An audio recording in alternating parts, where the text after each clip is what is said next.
Bienvenue à tous, ceux qui sont dans la salle ici et ceux qui sont par Zoom. Je suis très content qu'on se soit tous réunis là pour ces journées des 40 ans. C'est des journées un peu particulières puisqu'elles commémorent en même temps les 40 ans de la fondation de notre association. C'était en juin 1982.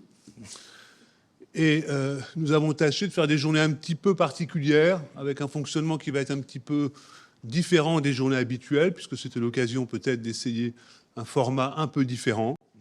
Il va s'agir vraiment de laisser la place à la parole et aux échanges et aux confrontations aussi, puisque chaque personne va faire des interventions très courtes, d'environ 5-10 minutes grand maximum, pour introduire une question, un problème, une problématique, une difficulté, un thème de débat, et ensuite, à chaque fois, l'ensemble de la table ronde, pour les 4 demi-journées, discutera de ces différents thèmes ou propositions des collègues, et évidemment, la salle, les salles, j'ai envie de dire, la salle de Saint-Martin et ceux qui sont par Zoom, discuteront également avec nous des différents thèmes. Cette première table ronde est donc consacrée à la pratique lacanienne. Le thème des journées étant donc le désir de Lacan, à entendre évidemment sous différentes formes. Et c'est l'occasion pour nous de faire un peu le point, le bilan, mais surtout de tracer des perspectives sur ce qu'implique pour nous d'être lacanien et peut-être aussi d'être lacanien à Lali. Donc on va essayer de travailler sur ces spécificités de la pratique lacanienne. Les séances donc à durée variable, souvent courtes, l'usage de la scansion, davantage que de l'interprétation, le maniement du transfert, le rôle du corps, l'usage ou non de la topologie dans la pratique. Est-ce que les topologues pratiquent différemment de ceux qui se réfèrent moins à la topologie, par exemple? Le statut de ceux avec quoi on travaille, la lettre, le signifiant, le statut de l'objet, ce fameux objet petit a, la seule invention, disait Lacan lui-même. Est-ce que ça change quelque chose dans la pratique? Bref, il y a là toutes sortes de spécificités qu'on va essayer de mettre au débat, à la réflexion, et puis on verra ce qui peut en ressortir. Alors, je vais parler de la pratique de Lacan telle qu'elle m'est apparue dans les 6 premières années de mon analyse. Lacan recevait ses analysants à un rythme souvent soutenu, 5 fois par semaine dans mon cas et dans beaucoup d'autres, parfois plus pour certains. Des séances courtes, certes, mais un pareil rythme permet un travail fort différent de celui qui se met en place lorsque les séances sont plus espacées. Lacan n'était pas verbeux, mais acteur. La scène à laquelle mon inconscient l'assignait, il la jouait. Près de la porte, debout, mettant sa main sur mon épaule. « Mon petit, mais comme cela », il indiquait mon manteau qui était trop fin, « vous allez attraper froid ». Alors que je me trouvais à 100 lieues de pouvoir me penser dans ce type de détresse, la voix de Lacan, apitoyée, sa main sur mon épaule, me permettait d'en toucher quelque chose. Il m'arrivait sur le divan de traverser des moments où tout d'un coup quelque chose m'empêchait de continuer à associer. Je sentais alors Lacan s'approcher et j'entendais le rythme de son souffle.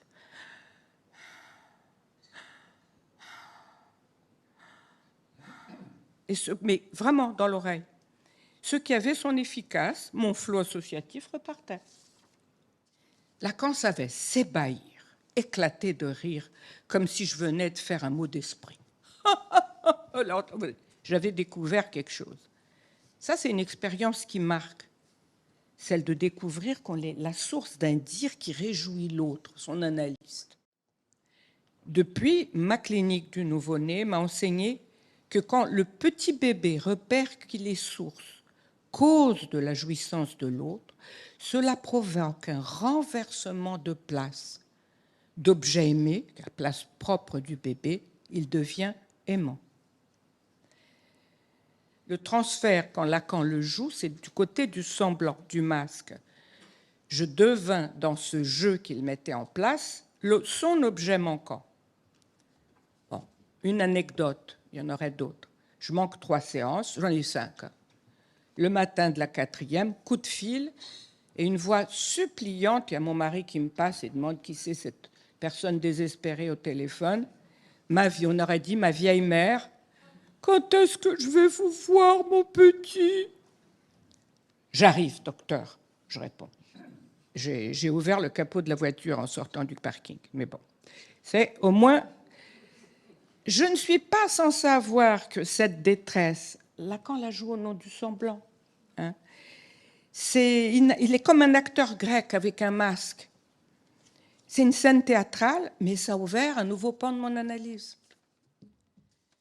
Pour introduire ce débat autour des séances entre guillemets courtes, je ne vais pas tellement parler des séances ultra courtes de la toute fin de la pratique de Lacan, mais davantage des séances courtes et variables qu'il a pratiquées, qu'un certain nombre de lacaniens pratiquent, alors que d'autres lacaniens pratiquent des séances tout à fait classiques, freudiennes, on pourrait dire. Bon, normal, justement, ça dit déjà quelque chose, Pascal, d'appeler ça normal. La première critique qu'on entend, c'est évidemment ça ne laisse pas le temps aux patients d'associer. Bon, on ne lui laisse pas le temps. Alors, évidemment, c'est une critique qu'on peut entendre, mais dès lors que l'analyste a le tact de s'adapter en fonction des séances et parfois même en fonction des patients, de s'adapter au tempo et de varier la durée des séances en fonction de ce qui se dit, et qu'il n'est pas évidemment dans quelque chose de répétitif comme cela. Et dès lors aussi que les séances, Marie-Christine parlait de la pratique de Lacan, surtout à la fin, mais dès lors que les séances sont suffisamment rapprochées également, il me semble que ça n'empêche aucunement, évidemment, aux patients d'associer. Le but est plutôt d'éviter une espèce de pratique du remplissage. Il s'agit en psychanalyse de ponctuer un texte et non pas de permettre à un patient de vider son sac. Et ça, il me semble que c'est en droite suite et en droite ligne de la théorisation par Lacan de l'inconscient, structuré comme un langage, de la pratique de la ponctuation, du temps logique, etc. L'autre critique, qui est un peu dans la même ligne que celle-là, c'est que la séance doit être assez longue pour permettre à l'inconscient de se déployer, de s'ouvrir, comme on dit. Il y a l'inconscient, il y a des moments d'ouverture ou de fermeture de l'inconscient. Et donc il faudrait laisser le temps au patient pour que ça puisse s'ouvrir. Alors là, je dois dire que j'ai beaucoup plus de mal à comprendre cette critique, parce qu'on sait tous que l'inconscient s'ouvre souvent entre les séances. Je veux dire que le temps du travail, le temps d'ouverture de l'inconscient n'est pas superposable au temps des séances. On a tous des patients qui nous racontent que dans la cage d'escalier ou en sortant, en se baladant après la séance, il y a un truc qui leur est venu. Ou qu'ils ont fait un rêve le soir même en lien avec la séance. Ou alors ils arrivent à une séance avec l'idée qu'il faut absolument qu'ils parlent de quelque chose et puis finalement ils parlent de tout à fait autre chose. Donc, pour moi, les séances sont des relances du processus analytique.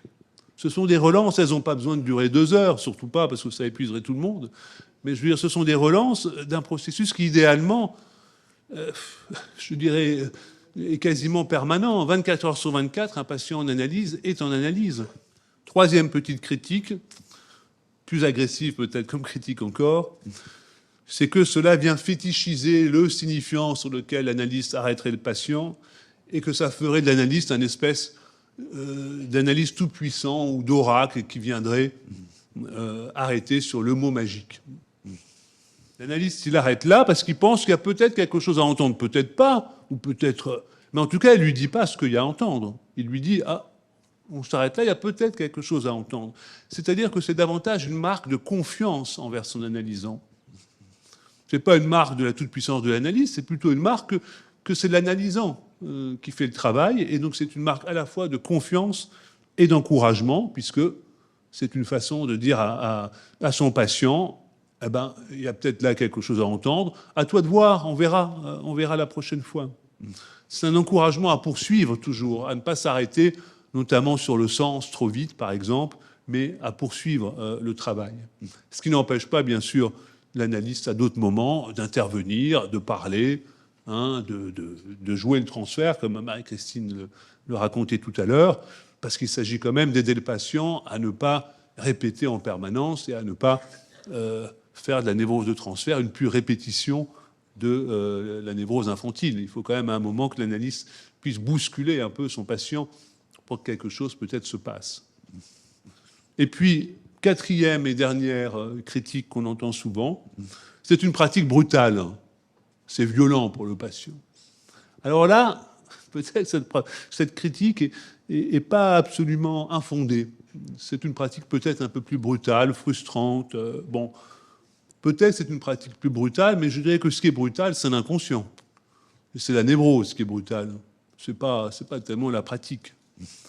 De toute façon, la névrose et les mécanismes inconscients viennent heurter le patient.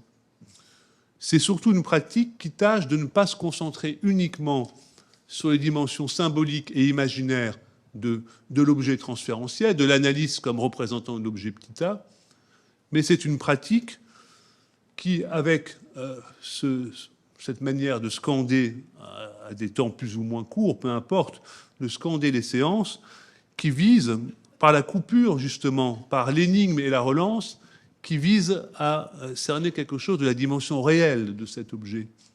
Et cette dimension réelle, notamment cette pratique des séances plus courtes, variables, de la scansion comme ça de fin de séance, ça peut permettre d'attraper quelque chose du réel en jeu, y compris dans l'objet transférentiel, ce qu'une autre pratique ne permet, à mon avis, pas facilement. Sur la séance courte, hein. Par exemple, l'analyse d'un rêve. Lacan laissait raconter tout le rêve. On commence à travailler. On pige un premier truc, d'une première. Il y a 2 images. Ah tiens, ça me fait penser que. Il interrompt là. Mais pourquoi c'est pas brutal? Parce que j'ai une séance le lendemain. Je reprends mon rêve. Je me dis, 2e truc. Je travaille mon 2e truc. Il interrompt là. Mais le lendemain, il y a encore une séance. Je veux dire que le fait qu'il est disponible à recevoir tous les jours, et il faisait des prix qui étaient parfaitement en fonction des capacités des gens de payer. Hein. J'étais une gamine qui pouvait payer ces 5 séances. Donc, ce n'était pas un truc impensable. Et ben, pendant toute la semaine, on travaille le rêve. Et il y a quelque chose qui, bien sûr, on continue dans l'escalier. Bien sûr, jusqu'au coin de la rue, quand on traverse la rue. Tu as tout à fait raison, on est en séance tout le temps. Mais je pense que le rythme joue beaucoup comme portage, comme le fait que c'est pas brutal, parce que le lendemain, l'autre est disponible à continuer à entendre. Et donc, c'est pas un rêve qu'on va retravailler la semaine d'après. Ces séances à durée plus ou moins courte, je pense qu'elles sont indissociables du désir de l'analyste. C'est-à-dire que le fait de poser une scansion à un endroit, c'est de toute façon lié à... Alors, qu'est-ce qu'on va dire? Le désir de l'analyste, la direction de la cure, enfin quelque chose qui a une visée, de toute façon, du côté de l'objet A. Mais ça me fait penser à une patiente qui est arrivée en analyse en disant « je ne veux plus vivre hein ». Et au bout d'un certain temps, elle arrive à dire « je ne veux plus vivre comme ça hein ». Et là, la scansion se pose parce qu'il y a eu un décalage. Là, elle arrive avec une phrase, elle revient plusieurs mois plus tard à la phrase, il y a un décalage. Et là, on peut être plus ou moins certain qu'à cet endroit-là, il y a eu la coupure, hein, parce que c'est la même phrase qui se rallonge. Et la scansion a bougé. Je pense que c'est indissociable de la question du désir de l'analyste, et que c'est forcément variable, puisque c'est à cet endroit-là qu'on va couper. Parce que je me disais, la scansion, sous les signifiants, je veux dire, c'est à qui ces signifiants-là? Est-ce que c'est les signifiants de l'analysant ou de l'analyste? Parce qu'au moment qu'il arrête son signifiant, c'est que les signifiants lui parlent à lui aussi. Pour l'analyste, le danger, c'est l'entropie de la répétition. Et donc, en ce sens, les séances variables, en exigeant de l'analyste ce souci de comment... c'est quand même plus vivant que l'horloge. Hein. Il y a deux types d'analystes. J'ai beaucoup réfléchi à cette question parce que ça m'interrogeait moi-même. Celui qui va répondre, vous ne voulez plus vivre comme ça. C'est celui qui ne va rien répondre et qui va attendre, effectivement, que ce soit le patient qui consacre ce décalage. C'est deux positions radicalement différentes. Alors la question est la suivante, est-ce que ça fait référence à un repérage préalable de ce qui se dit là, hein, qu'on soit dans un versant mélancolique ou autre, ou est-ce que c'est quelque chose dans lequel finalement l'analyste vient dire quelque chose de sa propre cure, hein, et de ce que tu as dit, hein, de cette singularité et donc capacité d'inventivité de l'analyste, puisque hein, c'est pas écrit dans les livres ce qu'il faut répondre devant « je ne veux plus vivre hein ». C'est pas écrit dans les bouquins, ça. Hein. Ça veut dire ça se passe ou ça se passe pas. Donc, quelle différence y a-t-il entre un analyste qui ajouterait tout de suite « vous ne voulez plus vivre comme ça » ou le fait qu'on dirait « vous ne voulez plus vivre rien » en attendant que ce décalage soit produit par le patient lui-même. Je pense que ça pose une véritable question sur notre responsabilité et en même temps sur le fait que, quoi qu'on fasse, il y a quelque chose là qui touche au pulsionnel chez l'analyste lui-même. Voilà, c'est une remarque clinique pour moi. Alors, à mon tour de venir interroger une spécificité de la pratique de Lacan. Donc, ma question porte sur une spécificité qui ne fait pas unanimité chez les lacaniens, à savoir qu'en est-il de sa pratique borroméenne. Nous savons que Lacan n'a pas fait du nœud borroméen un modèle scientifique, mais il est clair qu'il a fait de ce nœud une écriture nodale qui tente une approche structurale du sujet, qui tente de saisir, d'écrire un réel.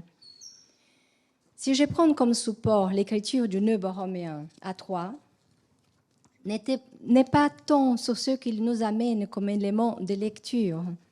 À la limite, sur cela, nous pourrions nous mettre d'accord une fois qu'il s'est écrit. Mais non, même sur cela, nous ne sommes pas toujours en accord.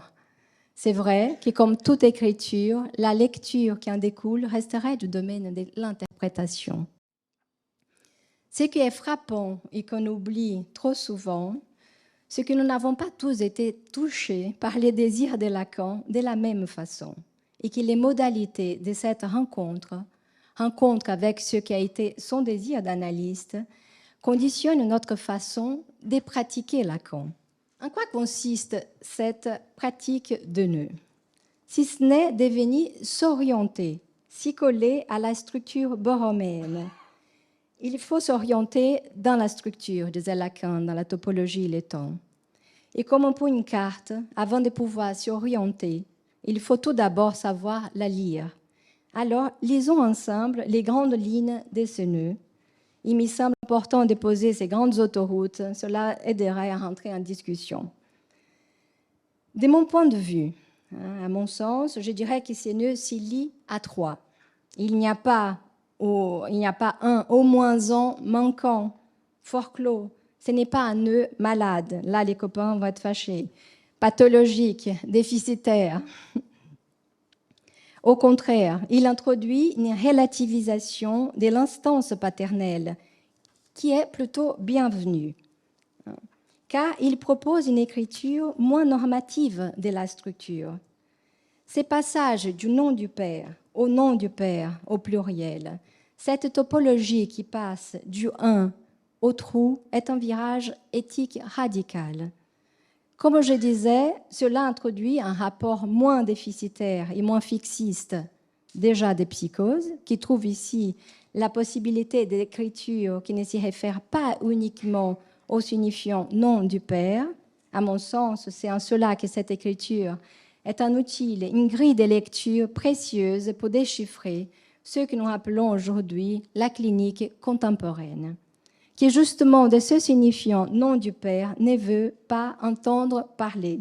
Et pourtant, nous ne pouvons pas dire qu'ils sont tous fous.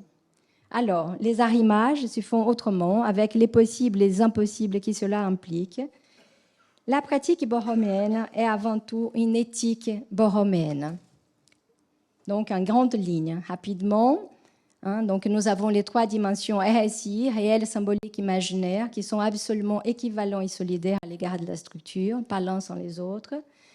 Nous avons là, je n'ai pas mis un nœud complet, mais je veux dire, nous avons là une décentralisation du phallus et relativisation de la jouissance phallique. Elle devient une jouissance parmi d'autres. Les triskel, donc c'est ces points trous centrales du nœud, trou générateur de cette chaîne où Lacan localise l'objet petit a, lieu d'où les psychanalystes doivent opérer, lieu d'où son désir doit s'articuler, à savoir à partir d'un lieu vide. On pourrait dire aussi que les jouissances dans cette écriture ne sont pas un mal, mais un fait de structure, en effet du langage sous les corps. Et on peut dire qu'il est réel, parce que Lacan propose ça comme une écriture réelle, donc qu'il est réel peut se supporter d'une écriture, en ceci qu'il est toujours en attente d'écriture, réel contingent, donc il devient un possible, plus loin possible, en attente d'écriture. Voilà les grandes lignes et je veux dire qu'on aujourd'hui s'orienter dans la structure, c'est d'avoir ça en tête. Hein, je veux dire, c'est pas forcément de manipuler les nœuds. Hein. Donc la pratique borroméenne, l'éthique borroméenne ne consiste pas, à mon sens, à établir une nouvelle nosographie, ni même une nouvelle typologie nodale. Il ne s'agit pas d'écrire les nœuds des Pierre, Paul, Jacques.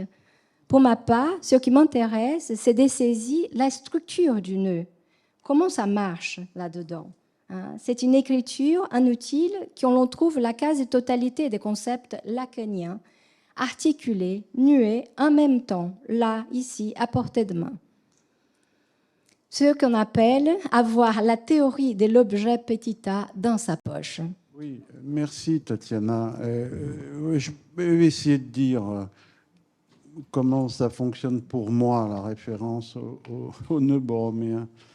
Tu as rappelé à juste titre, tu ne l'as pas dit comme ça, mais il y a une équivalence des consistances. Une équivalence des consistances. C'est-à-dire qu'il n'y a pas de hiérarchie entre le réel, le symbolique et l'imaginaire. Et je dois dire qu'avec cette référence à l'équivalence des consistances, eh bien, dans la séance, dans la séance, il y a souvent l'accent porté plutôt sur une consistance par l'analysant que sur une autre, où l'imaginaire est prévalent, ou le symbolique. Donc, l'intérêt pour l'analyste, c'est justement d'essayer de réajuster, n'est-ce pas, cette équivalence des consistances, y compris dans la séance. Et ça peut donner une petite idée de pourquoi on procède par coupure. Qu'il soit trois, le réel, le symbolique et l'imaginaire, c'est à cela que tient le réel. Alors pourquoi est-ce que je vous parle d'une pratique du 3 ? Puisque je vous dis qu'il y a plusieurs fonctionnements comme ça qui sont sur du 2. Alors le 2 ne repose que sur sa propre supposition, selon Lacan. Bien sûr, il ne fait pas appui sur un tiers dans les noms du Père. Et le 2 ne se produit que de la jonction de l'1 au 3, leçon du 12 mars 1974 du nom du Père. Donc une conception du 2, je le dirais comme ça, serait un peu du 3 en attente. Si ça fonctionne comme ça, mais pourquoi pas, mais quand les patients viennent nous voir avec une difficulté, un malaise, un problème existentiel, c'est que ce genre de fonctionnement peut-être est arrivé aussi à ses limites. La logique du signifiant, c'est du 3. C'est une logique de l'articulation. Maintenir comme distinct le réel, c'est ce qui peut faire 3 dans le nouage borroméen. Pourquoi le réel est-il 3 ? En d'autres termes, il n'est pas donné qu'un nouage est un rond du réel bouclé. Il peut être en droite infinie, comme dans le nœud de l'obsessionnel. Il peut être confondu avec une autre dimension. Il peut être en continuité avec une autre dimension. Est-ce que le nouage à 2 dimensions serait une construction défensive contre le 3, contre le trou du réel ? le 3 est déjà présent dans le symbolique. Alors ça, je dis ça parce que on fait tous de la topologie, hein, même si on est plus axé sur les signifiants, même si on ne s'occupe pas du nœud borroméen, en fait, on fait de la topologie. Parce que le 3 est déjà présent dans le symbolique. Ce 3 est déjà donné par cette porte d'entrée du symbolique. J'ai beaucoup aimé la manière dont vous présentez la chose cliniquement parlant. C'est-à-dire qu'à partir du 2, il y a du 3 en attente. C'est-à-dire qu'avec notre symptôme de névrosé, il y a du 3 qui est là en attente, qui ne demande qu'une seule chose, c'est à se trouver lu et écrit. Et que cette lecture et cette écriture, mais ça a été évoqué déjà ce matin, ça passe effectivement dans un lien de transfert, et me semble-t-il. Et si on peut entendre aussi le jeu de la sanction, comme nous l'apprend Lacan, c'est parce que la séance d'analyse est une séance de lecture et d'écriture. Écrire le réel. Le réel s'écrit. Le réel n'est pas déjà là. Certes, il y en a un qui est déjà là, une corde est déjà là, mais il demande à s'écrire à nouveau, de telle manière qu'un impossible puisse trouver sa place. Ça veut dire creuser, je dirais, l'affaire. Hein. Donc la scansion, ben oui, l'analysant quitte, ferme la porte du cabinet, il est livré à quoi? À cette attente et au jeu de cette fonction qu'il habite déjà, sans qu'il le sache. Et donc à une nouvelle écriture, me semble-t-il. Comme ça, en tout cas, que moi, très concrètement, je vois le travail de la topologie dans ce que nous faisons, nous, en tant qu'analystes, journellement, et sans le savoir. Que la topologie, elle est là, vivante pour chacun. Peut-être Claude. Merci beaucoup. Céline, ça m'évoque ce que j'avais envie de dire aujourd'hui. Le début de l'analyse, c'est aussi le transfert, et j'ai envie de dire, supporté par le non-NOM de l'analyste, qui est au demeurant un signifiant quelconque, comme l'a dit Lacan, probablement un signifiant sans signification, mais qui vient résonner pour le sujet, à la fois dans l'imaginaire, dans le symbolique et dans le réel. Je vais essayer de m'expliquer sur ce point. Autrement dit, le nom propre de l'analyste, il va servir de support au roman du sujet, et au roman du sujet au sens où il pourrait enfin trouver sa place dans ce roman. Alors souvent, les névrosés, qu'est-ce qu'ils font? Ils tentent d'écrire un roman. J'en ai combien qui m'ont dit « Ah ben voilà, je suis en train d'écrire mon roman ». Moyennant quoi, ça ne marche pas. Donc, pris dans le roman, à mon avis, le nom propre de l'analyste a toute son importance, hein, puisqu'il fait résonner aussi des lettres, hein, qui sont dans l'inconscient. Et puis, il fait résonner, bien sûr, des identifications symboliques, des S1. Autant le début de la cure succède à un lâchage, à quelque chose qui a lâché, par exemple, une dimension du nœud, qui a pu lâcher. Mais la fin d'analyse, ce n'est pas une reconstruction. Ce n'est pas une reconstruction nodale, me semble-t-il.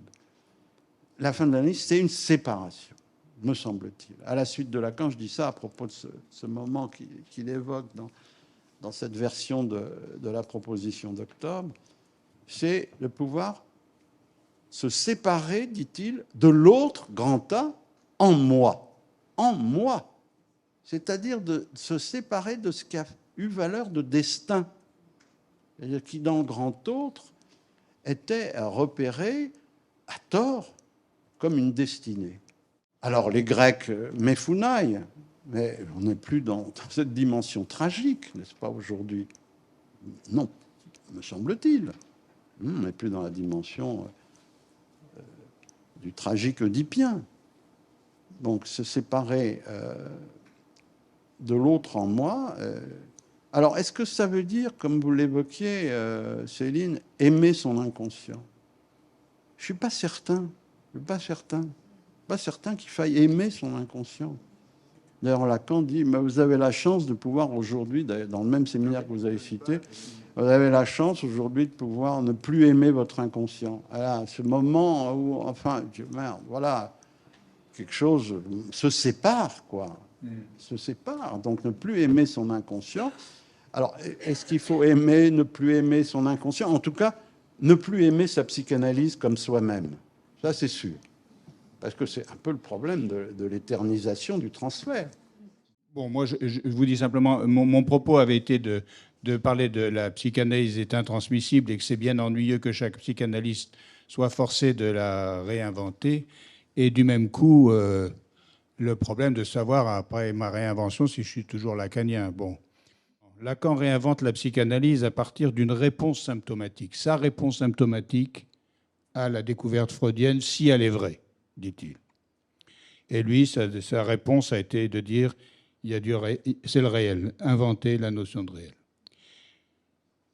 Alors, 3 impasses pour moi dans la réinvention. Le sentiment d'aliénation. Pas moyen de me suivre sans prendre mes signifiants, mais si vous les acceptez, alors vous éprouvez ce sentiment d'aliénation et vous cherchez la petite différence. Malheureusement, vous perdez le fil que j'ai essayé de vous donner. Deuxièmement, et ça c'est une impasse, deuxièmement, supporter le mariage avec la psychanalyse. L'élève, maître, jusqu'où te suivre? Le maître. Tu me suivras jusqu'à ce point où tu perdras ma trace, car la psychanalyse ne vaudra que ce que tu vaudras quand tu seras psychanalyste. Elle n'ira pas plus loin que là où elle peut te conduire. Ce qu'il me faut te dire, c'est le risque pour toi de ce mariage au sort de la psychanalyse, car il ne suffit pas que tu sois, selon la formule classique, parfaitement au clair avec tes relations avec tes patients. Il faut aussi que tu puisses supporter tes relations avec la psychanalyse elle-même. Lacan dit que la psychanalyste a horreur de son acte. Je ne sais pas si horreur convient. Si l'on admet que le désir de l'analyste n'est pas un désir pur, celui qui aboutirait au sacrifice de l'objet d'amour dans sa tendresse humaine, eh bien, je ne vois pas en quoi on aurait tellement horreur de cet acte. Ce que je sais, c'est que le dialogue analytique implique pour l'analyste une ascèse quant à sa jouissance, celle de la paresse anthropique surtout. Le besoin de quelques piqûres de rappel, ce qu'on fait régulièrement ici.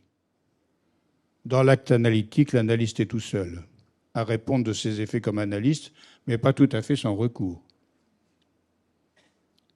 Alors, le problème, c'est qu'on s'associe avec des gens qui partagent avec lui un savoir qu'on ne peut pas échanger. D'où la difficulté. Mais c'est un fait qu'aucun discours spécifique ne fait lien entre les analystes. Des analystes qui seraient parvenus à maturité par rapport au transfert. Aussi seul que je l'ai toujours été face à la cause analytique, mais, dit Lacan, ai-je pour autant cru être le seul à être seul? Pas du tout. Mais le savoir analytique ne peut être porté seul. Pour suivre, tu vois, moi, j'ai toujours été frappé par cette phrase de Lacan, mais ça fait très longtemps. Le réel, c'est mon symptôme. C'est pas un concept, c'est le point de butée, c'est le symptôme que j'ai élaboré au cours de toutes ces années où j'ai parlé comme analysant. S'il n'arrête pas de dire ça. Je parle comme analysant. Quand je suis devant vous, je suis en analyse avec un grand autre universel. Hein, je suis avec un analyste universel, puisque chacun pourra, là-dedans, scander mes propos. Et d'ailleurs, c'est ce qu'on fait. Hein, on n'arrête pas de scander les propos de Lacan pour soi-même, pour essayer de pénétrer un peu dans ce fil associatif qui est fantastique et en même temps qui se tient. Mais ça se termine comment? Par la production non pas d'un concept, mais d'un symptôme. Les textes de Lacan, en analyse, peuvent faire interprétation. Alors je vais le citer parce qu'il faut lire ces phrases-là. Le sens, c'est ce qui résonne à l'aide du signifiant, mais ce qui résonne, ça ne va pas loin, c'est plutôt mou. C'est tout à fait certain que l'écriture n'est pas ce par quoi la poésie, la résonance du corps s'exprime. C'est quand même fort, ça. L'écriture n'est pas ce par quoi la résonance du corps s'exprime. Et ensuite suit une très longue phrase dans laquelle il explique que finalement, ce qui serait au plus proche de l'interprétation, c'est la façon dont les poètes chinois chantonnent parce que ça crée un contrepoint tonique, un contrepoint, une modulation qui fait que ça se chante, car de la tonalité à la modulation, il y a un glissement. Et il ajoute, cette autre chose dont elles font fonction, c'est bien ce par quoi s'unissent étroitement le son et le sens. Et si on n'a pas bien compris, il enfonce un grand clou. Ce que nous énonçons parce que c'est la loi du discours, ce que toujours nous énonçons comme système d'opposition, c'est exactement cela qu'il faudrait surmonter. Je ferai donc juste un seul commentaire et je m'arrêterai là. C'est dommage, mais bon, ceci dit. Donc je pense que nous devons entendre ça. Nous devons entendre qu'il y a là quelque chose qui vient bouleverser toute la conception que Lacan avait jusque-là de la question de l'interprétation analytique, non pas de ses effets. Jamais personne n'a douté qu'on puisse produire des effets par une parole. Jamais personne n'a pu douter de ça. Mais par contre, ce qu'il nous dit, c'est quelque chose d'autre, c'est-à-dire des modalités différentes de conception de la théorie analytique et de la façon dont il va s'adresser à ses patients et dont il va conduire les cures. Alors la modulation se rapproche du système modal dans lequel on admet qu'il n'y a plus de tonalité, c'est-à-dire que ce sont ce qu'on appelle des gammes atonales. J'explique pourquoi et je m'arrête là-dessus. Eh ben, ça veut dire justement que à partir du moment où on écoute quelqu'un, il n'y a plus de vérité. Ce n'est pas notre boussole. La boussole, c'est les variétés de vérité. C'est ça notre boussole. C'est-à-dire qu'on ne peut plus avoir un point fixe qui dirait qu'il y a dans le réel un point qui organise notre monde et auquel on peut se fier parce que c'est le point fixe. Il n'y a plus un nom du Père, il y a des noms du Père. Il n'y a plus que des variétés de vérité et qui sont toutes aussi importantes les unes que les autres. Et je terminais par cette phrase de Lacan. Le désir du schizophrène, il est normal pour un schizophrène. Le désir d'un pervers, il est normal pour un pervers. Le désir du névrosé, il est normal pour un névrosé. Je pense que nous avons vraiment, à mon sens, à prendre très au sérieux les conséquences de cette séance du 15 mars 1975, parce que, contrairement à ce qu'on pense, elles ne sont pas dans les traces exactes de ce qui s'est dit jusque-là. Bon, merci Marc. Je crois que ça conclut pas mal ce qu'on a pu se dire jusqu'à maintenant. Je vous dis bon appétit et on se retrouve à 14h30 précise pour la table ronde de cet après-midi. Merci à tous.